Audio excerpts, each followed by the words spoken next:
That's what Swami tells us. He said, love all, serve all.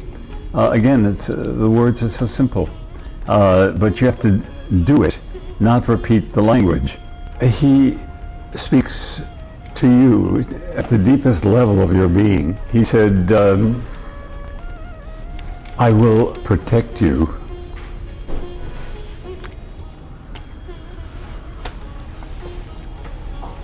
I will be with you. I will guide you.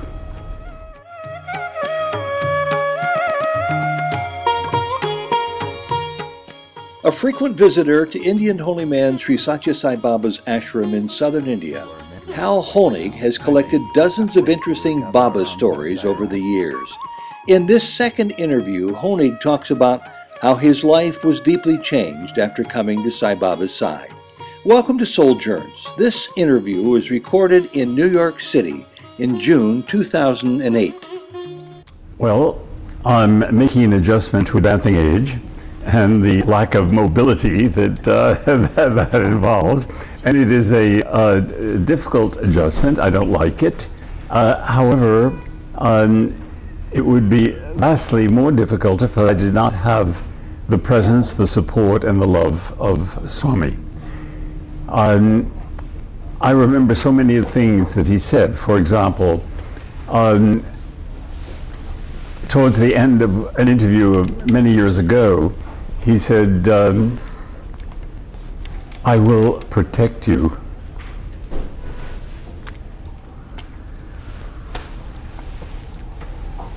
I will be with you.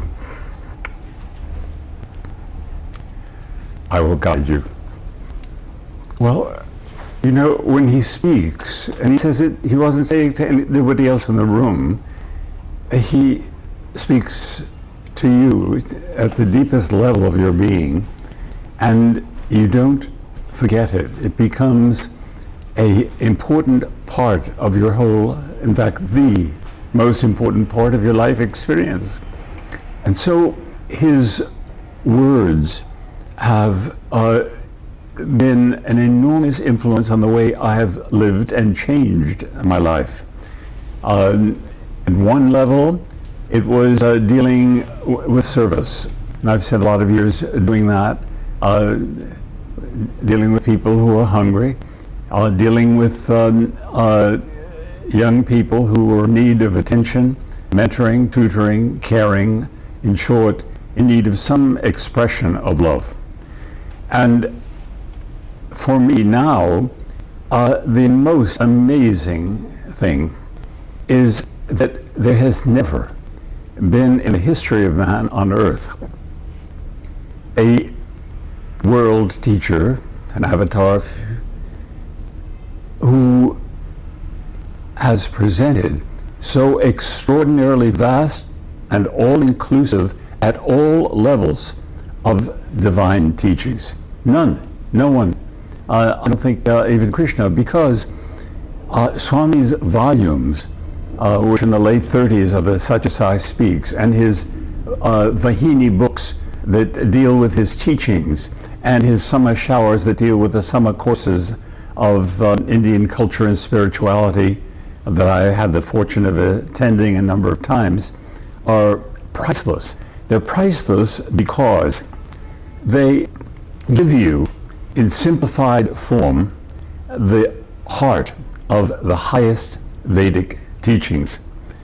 And then, but they're brought down to an understandable level that is so easy to communicate. Now, I was brought up with some spiritual teachings, and a few of them were meaningful to me, such as the Sermon on the Mount. And there were things that really were important, but not at the consistent level of what Swami has to say. And the extraordinary thing about what he has to say is that he'll start with the very highest teachings and then bring it right down to the practical daily level of how to deal with specific life situations that we deal with. It's incredible. I know that perhaps not for a few years, but within a few years, there will be the universities of the world will teach courses in Satya Sai Baba. We do have them in various universities. We have courses in Buddha. We have courses in Jesus' teachings. With Swami's teachings, it's going to be all-inclusive, and I've suggested to the biographer, current biographer, Narasimurti, that a proper course be taught. And there is now in this country a very good example of teaching courses which allow someone who's interested in a particular subject to take a course given by outstanding professors in various parts of the country in different universities. What will happen is those courses will be taught, attended to, and I think will have a very important part in Swami's mission. What is the mission? We know that as we come now to the final stage of this particular form in Satya Sai Baba, Swami is talking about other things that he hasn't mentioned quite as thoroughly before. He's talking about not only his mission, but his mission when he reappears as Prema Sai Baba. And Prema Sai's mission will be to create a new way of living that we, all of us, desperately want and feel the need for at the present moment. And what he wills has to happen. It cannot not happen. What do we have to do with it? Those of us who, for some reason or other, have in past lives earned and deserved the opportunity to take from this experience an effort at self-transformation, because unless effort is there, it doesn't happen. You may do all the good talking you want, but the effort has to be there. Interestingly enough, a lot of the effort, he gives very simple advice at times. Give an example of that. He's talking about worries. People have a lot of anxieties, worries, concerns. And Swami says, this should be a quote. As if it comes out right, I'll tell you. You simply must stop worrying. Well, that's a very simple statement. But when it comes from Swami, with the power and the beauty and the love that is behind it, you don't forget it. And then he adds something that is so enormously important, because it is really the answer, as I see it, for me personally, to the meditation problem, which I tried many years ago and did some, but I don't do it very well. I just don't. Me neither. And so after he finishes that statement, he says, think constantly of God and be happy. Well, they're very simple. It's almost, but it's so powerful and it's so memorable that you really don't forget it. As I don't forget, oh, what a nice shirt, Amrit. Okay, for example, he gave you, I'm trying to recreate where you were in your train of thought, about meditation. You said you constantly of God and be happy. So start out with a declarative statement. So again, what he told you about that. Well, he really didn't have to tell me very much. He just said it. And again, his words carry a power that you can't find anywhere else. And the power is, it's interesting because he's called me different things at different times. I've been occasionally in New York. I've occasionally been drama man. But mostly he's called me teacher. And at one interview, with a number of people in it, he said, Professor. He looked at me and said, what are you teaching? And without thinking about what I was going to, I didn't think. I just heard myself say, Swami, I'm talking about you. So I'm teaching love. And he said, very good. very happy. Very happy. Did he ever call you Sandwich Man? Because you reminded me just now of a very, very old story that I neglected to get the first time I interviewed you. And would you be so kind as to share that experience of how I first came to know who Hal Honig was because of helping people on the street? Well, I'm a New Yorker, and I really love the city. And then many years ago, I found myself comfortable here. Uncomfortable because no matter where I walked, I found so many people with paper cups, and all wanting money. And I know they deserve the money, what they're going to do with it, are they going to buy drugs, what are they doing? At any rate, how many quarters can I give? And at that point I learned that when I don't know something, then I ask. So who do I ask? I ask Swami. But I've also learned that you don't just ask and then get an answer right away. That if it's something that's really important for me, then I keep asking over and over again. And finally I got my answer, not by an extraordinary way, but rather a clear inner feeling that this is what I should do. And the answer was, don't give money, give food. So I started making peanut butter and jelly sandwiches and bought chocolate chip cookies and wrapped them up and made them here in the living room and came out with them on a sack every time I went to work. And the first day that I went, it was very surprising because there was nobody around. There were no homeless people. I thought, well, this is strange. Here I'm complaining because they're all over the place. About at lunchtime and walked Midtown Manhattan, walked around the block and nobody. Just as I was going back into the office building, I caught sight of the first person with a paper cup, and I walked down to him and I said what I've been saying ever since, silently within my own self, Swami, because I have to see Swami there. Swami, out loud, would you like to have a sandwich? And the man took the sandwich, and then he said, very softly, very slowly, he said, thank you very much. Well, those are very ordinary words. They're not unusual, except that my mother, when she died, her last 4 words were, thank you very much, with the same cadence. And so I felt, that's clearly a sign. It's too much coincidence that happened. So that's what's happened ever since. I started delivering food wherever I went and had extraordinary experiences of it because they produced a very great change in my own self. I was giving Swami's food to Swami, and all the years that I did that, I never had any unpleasant experience. People were always very nice. Occasionally someone wouldn't take it. I remember I would always avoid most of the people, the homeless people, because they look very clean. Sometimes they didn't smell very good. And I didn't know whether they were on drugs or on alcohol, and I was uncomfortable. But after doing it for a period of time and seeing that the food was going to Swami,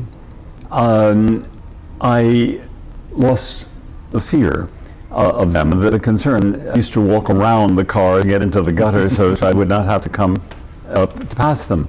And then one of the men said one day, he said, I want to introduce you to someone, and another homeless man was there, and he said, this is Sandwich Man. So I became Sandwich Man. Well, I never heard the part of this story until just now, Hal, where he said, thank you very much. Very touching story. Yeah, it was lovely. Is it true what I also heard, that there came a day when you went by one of the people who were frequent, and for whatever reason, you were out of sandwiches? Right. That was on 57th Street, very crowded street, and there was a lady always dressed in black sitting on the seat, and I felt badly because I didn't have any food, so I crossed over, and she spotted me crossing over, and then she dodged the traffic, ran over to me, and she said, why didn't you come by? I said, I didn't come by because I didn't have any sandwiches and I felt badly. And she said, good people are important, just like that. It was very nice. I learned a lot, just as I learned from one day when I had too many sandwiches, too much bread. I asked told one of the people in the group, actually where the Time Warner is now, there was a large group of homeless people who lived there. Right on Columbus Circle. Right on Columbus Circle, yeah. And I said, gee, I'm sorry, Raheem, I've got an awful lot of bread here. I know what you can do with it. He said, don't worry about too much bread. We give it to the birds. They eat too, which is very nice. Well, I'm really glad you reconsidered by allowing me to have the chance to put this microphone on you. And I'm struck by what you said at the very beginning, Hal, that your body is now going through some periods of not supporting your intentions. It's growing weaker, and it's frustrating, and you don't like that. Don't, no. And I understand fully. And it makes me think, ironically, of those people in your shoes for whom the same thing is happening, but for whom there is no Baba. There is no Jesus. There is no spiritual center. And as you were talking, you give me hope for those people, because if what you say is true, and I have no doubt that it will be, these concepts, these teachings, this grace is going to be taught at university level. It'll filter down to the community, and people have a chance to reevaluate the big absence in their lives if it turned out to be in their 70s, 80s, or 90s, and today don't have anything of value beyond their memories, when in fact you have so much more to offer, and it sounds like because of your association with these wonderful young educators, that they will make that available for all people one day. Yeah, I think so. I've wanted to find some other form of service. I've done a lot of work over the years with working with students, brought a lot to Swami, with tutoring and mentoring. I'm not able now to be going to the various schools that I went to, because we also developed education in human values, which I could teach at either at the junior high or the high school level. But that will be done without any question. But what I really wanted, this end portion of this life experience, and hopefully the last one, that I have an opportunity to find some way of making use of a strong aging population, certainly in this country, in which we have people almost my age or my age and some older, who are very much lonesome, and they don't have any spiritual support. They don't really have an understanding of what this life experience was all about, and yet they have time and knowledge. If we could find a way to turn that population as helpful people, particularly for the youth that are very much in need of a good example. Swami says, in a quotation so very wonderful, he says the best form of service is setting a good example. Mm-hmm. And that's the role I think that a lot of young people have. They have to set a good example. They don't have to preach. I don't do that.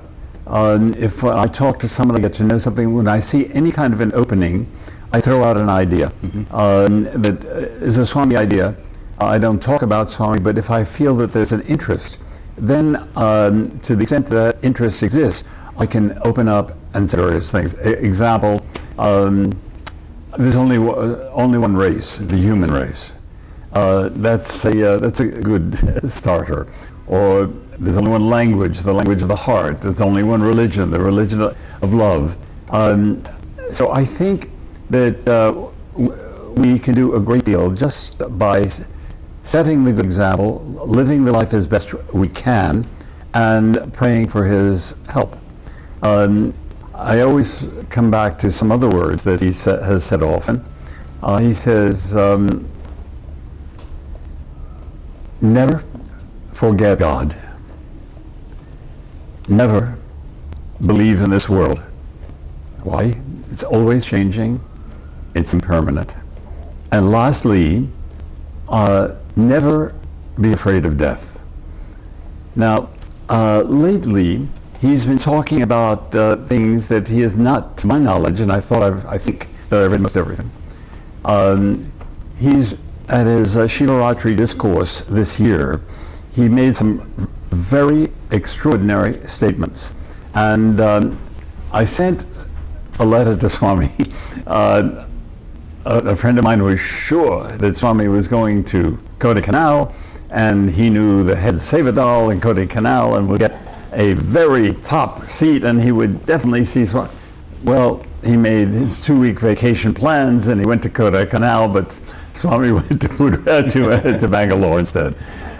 With the result, he posted letters. Whether Swami got them or not, I don't know. But what the letter said, there was some personal things there that one asked for help to deal with this low energy, and like wanting to make use of these last years here in a useful, meaningful way.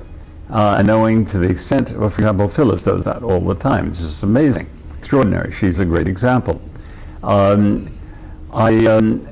Swami talked about seeing his parents of his body, mother and father, who've been dead for a long time, and he said he has seen them, and they're wearing yellow. And yellow, he said, is the color that they wear in Vaikuntha, which is heaven. And he also said that others have seen.